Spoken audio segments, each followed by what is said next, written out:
আর এই যে আমি গাছের যত্ন নিতে পারছি না কেন, আমার শরীরটা খুব ভালো যাচ্ছে না।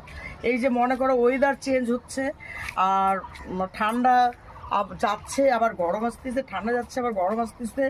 এই জন্য আমি কি মানে গাছের কোনো নিতে পারতেছি না।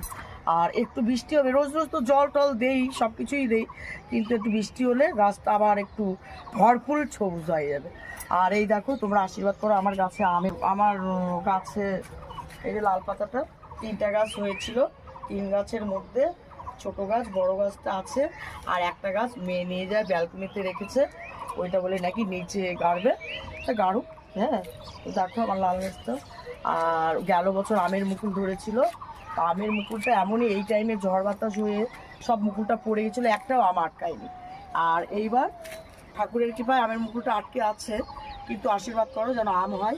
আম হলে, আম পাকলে তোমরা খেতে এসো, তোমরা আশীর্বাদ করো আমার গাছে যেন আম আটকায়।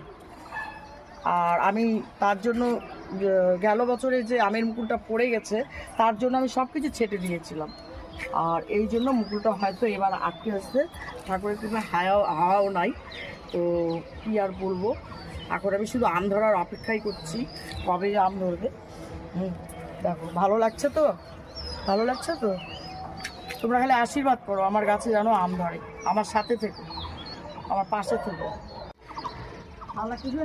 দাদা আজকে নয়নতারার ছবি তুলছে না? হ্যাঁ, মিউজিকটা বার করবো।